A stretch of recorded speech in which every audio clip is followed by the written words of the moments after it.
இந்த சிறப்பான மாவட்ட பேரவை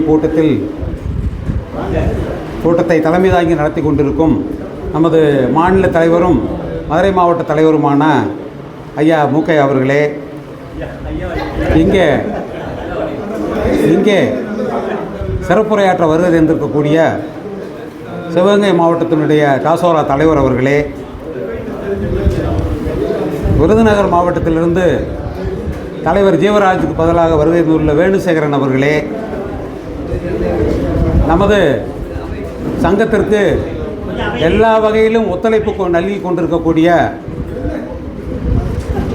ஓய்வு பெற்ற அலுவலர் சங்கத்தினுடைய மதுரை மாவட்ட துணைத் தலைவர் திரு கே மஹபூப் பாஷா அவர்களே, இதைப்போல் 75 வயசு பூர்த்தி அடைந்து இன்று நம்மிடையே வந்து நமது பாராட்டை பெற காத்திருக்கக்கூடிய மூத்த உறுப்பினர்களே, எப்போதும் போல் இந்த கூட்டத்திற்கும் சிறப்பாக வருகை தந்து நம்மை சிறப்பித்து கொண்டிருக்கக்கூடிய நமது சங்கத்தை வழிநடத்தி கொண்டிருக்கக்கூடிய இனிய உறுப்பினர்களே, உங்கள் அனைவருக்கும் முதற்கண் நான் எனது நன்றி கலந்த வணக்கத்தை தெரிவித்துக் கொள்கிறேன். எனது செயலர் அறிக்கையை நான் வாசிக்கும் முன் தலைவர் அவர்கள் இதில் உள்ள சாராம்சத்தை பூரா உங்கள்கிட்ட சொல்லிட்டார். அதனால் இப்போ இந்த செயலர் அறிக்கையை வாசித்தாலும் ஒன்று தான், வாசி கேட்டாலும் ஒன்று. அதனால் நான் என்ன நினைக்கிறேன்னா, உங்கள்கிட்ட நான் ஏற்கனவே கொடுத்துருக்கேன், எதுவும் பாயிண்ட்ஸ் விட்டு போயிருக்குன்னா மட்டும் பார்த்துக்குங்க. இதை பற்றி ஒரு சின்ன விளக்கம் மட்டும் சொல்லி நான் என்னுடைய உரையை முடித்து கொள்ளாமல் இருக்கிறேன், தலைவருடைய அனுமதியோடு. எல்லாம் சொல்லிட்டீங்க நீங்கள். நம்ம மாவட்ட சங்கத்தை பொறுத்த மட்டும் சிறப்பாக செயல்பட்டு கொண்டிருக்கிறோம். மாதந்தோறும் மீட்டிங் நடத்துகிறோம். மாதந்தோறும் மீட்டிங் நடத்தக்கூடிய ஒரு சில மாவட்டங்களில் மதுரை மாவட்டமும் ஒன்று. அது மட்டும் இல்லை, மதுரை மாவட்டம் எல்லா வகையிலும் முன்னணியில் நிற்கிறது என்று சொன்னால் அது மதுரை மாதாந்திரம் கூட்டம் நடத்துவதும் ஒன்று தான். அதுபோல் நம்ம குடும்ப நல நிதி நம்ம தான் முதல்ல இன்ட்ரோடியூஸ் பண்ணோம். எல்லா மாவட்டங்களுக்கும் அது பரவிக்கிட்டு இருக்குது. இப்போது 5-6 மாவட்டங்களில் செயல்படுத்தி கொண்டிருக்கிறார்கள். அதை நமது புரவலர், நமது மூத்த உறுப்பினர் திரு கண்ணன் அவருடைய ஆசியோட 5000 என்பதை 50,000ஆக, அது 5000 என்பதை 10,000ஆக உயர்த்தி இப்போ நாம் வழங்கிட்டு இருக்கோம். இப்போ 2 உறுப்பினர்களுக்கு இந்த 10,000 ரூபாய் வழங்கி இருக்கிறோம். அதை நான் நமது மூத்த உறுப்பினர் அவர்களுக்கும் தெரிவித்துக் கொள்கிறேன். அதுபோல் எல்லா விஷயத்துலையுமே நம்ம முன்னணியில் நிற்கிறோம். எந்த வசூலாகட்டும், கொரோனாவுக்கு நிதி கொடுப்பதாகட்டும், வயநாடுக்கு நிதி கொடுப்பதாகட்டும், எதுனாலும் நம்ம முன்னணி நிற்கிறோம். அதுக்கு காரணம் என்னென்னா, நம்ம உறுப்பினர்கள் அனைவரும் நல்ல விழிப்புணர்வோடு எழுச்சியோடு இந்த சங்கத்தை நடத்தணும்னு நினைக்கிறாங்க. நம்மளால் முடிஞ்ச அளவுக்கு நல்லது பண்ணணும்னு நினைக்கிறாங்க. அதுதான், வேற ஒன்றும் இல்லை.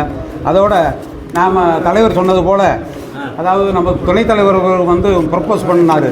அதாவது வயதானவர்களுக்கு வீட்டில் இருக்காங்க, அவங்களுக்கு சாப்பாட்டு கூட வசதி பண்ண முடியாமல் இருக்காங்க. ஒரு நிமிஷம், கோவிந்தராஜ் சாரால் ஒரு பொன்னாடை மட்டும் இப்போ நீங்கள் சொல்லிடுங்க, போத்திட்டு அவர் அனுப்பிச்சு.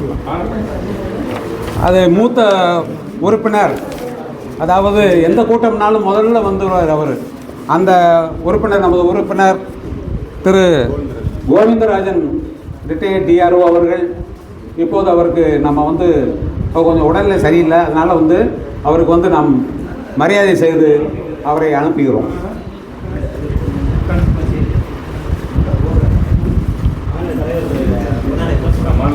மாநில தலைவர் அவர்கள் திரு கோவிந்தராஜன் அவர்களுக்கு பொன்னாடை போர்த்தி கௌரவிக்கிறார்.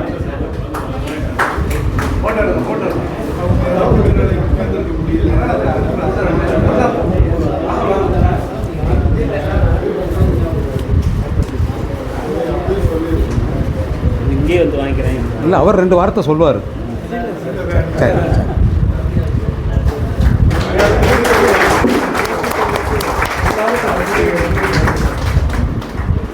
என்னால் உடல்நிலை சரியில்லை, என்னால் ரொம்ப நேரம் உட்கார முடியாது. ஒரு 1.25 மணி நேரம் உட்கார எனக்கு அப்படியே உடனே கிளம்பி போக வேண்டிய ஒரு சூழ்நிலையில் இருக்கேன். தயவுசெய்து என்னை மன்னிக்கவும்.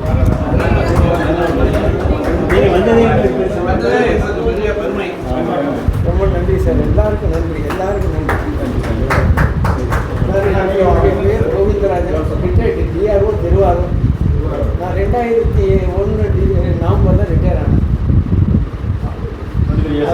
அடிக்கடி எங்கள் மாநில தலைவர் மாவட்ட தலைவர் என்னை விசாரிச்சு போனார். உடம்பு சரியாக போயிருந்தோம்னா நேராக வீட்டுக்கு போய் விசாரிச்சுட்டு எல்லாம் போனார்.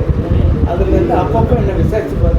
2 மாதத்துக்கு கொண்டு அவர் என்ன விசாரிச்சுப்போம் நான் அவர் வந்து நினைக்கிறேன். ஏன்னா அவரும் அதே நிலைமையில தான் இருக்கார். அதனால் எல்லாருக்கும் நன்றி சார்.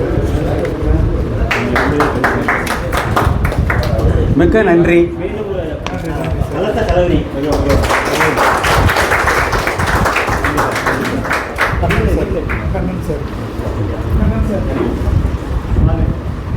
நமது மூத்த உறுப்பினரும் குடும்ப நிதியினுடைய அளவை உயர்த்துவதற்காக நன்கொடையாக ரூபாய் 50,000 வழங்கிய நமது மூத்த உறுப்பினர் திரு என் கண்ணன் அவர்களுக்கு இப்போது பொன்னாடை போட்டது.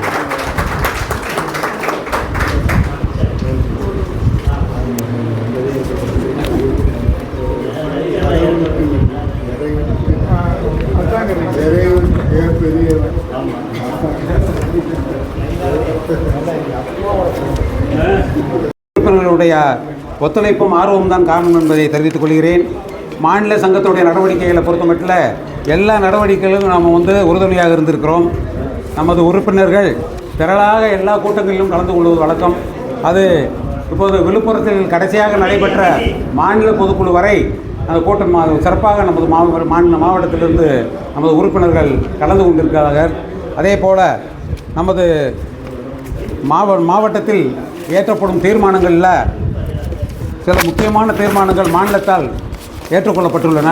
அதன் அடிப்படையிலே நடத்தாத மாவட்டங்கள்லாம் இந்த நிறைய மாவட்டங்கள் நடத்தாத இருக்காங்க. அதாவது செயற்குழு பொதுக்குழு எதுவுமே நடத்தாமல் இருக்காங்க.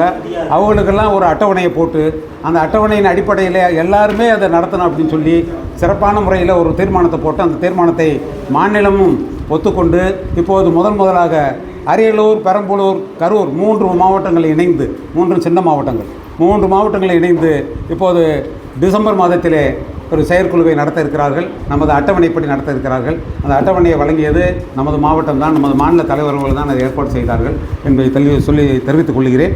அதே போல் நமது மாவட்டம்தான் எல்லா விதமான நடவடிக்கைகளுக்கும் முன்னுதாரணமாக இருந்து செயல்பட்டு கொண்டிருக்கிறது என்பதை தெரிவித்துக் கொள்வதோடு நம்ம வழக்குகளை இங்கே நீதிமன்றத்தில் தாக்கல் பண்ணியிருக்கோம். உயர் நீதிமன்றத்தில் நமது தலைவர் அவர்களும் நமது நிர்வாகிகளும் இணைந்து தான் அந்த அஃபிடவிட்டே ஃபைல் பண்ணோம். ஏன்னு கேட்டிங்கன்னா நம்ம மாவட்டத்தில் தான் இருக்குது ஹைகோர்ட்டு. அப்படிங்கும்போது நம்ம தான் பொறுப்பு. அதுலேயும் மாநில தலைவருடைய மாவட்டம். எனவே நம்ம தான் அதில் சிறப்பாக செயல்பட்டு எல்லாம் பண்ணியிருக்கோம். இன்னும் அந்த வழக்கை க்ளோஸாக வாட்ச் பண்ணிக்கிட்டு இருக்கோம். தலைவர் அவர்களுடைய வழிகாட்டுதலின் பேரில் சிறப்பான ஒரு தீர்ப்பை பெற்றுத்தருவோம் என்று இந்த நேரத்திலே உங்களுக்கு தெரிவித்துக்கொண்டு எனது செயலர் உரையை இதோடு முடித்துக் கொள்கிறேன். நன்றி, வணக்கம்.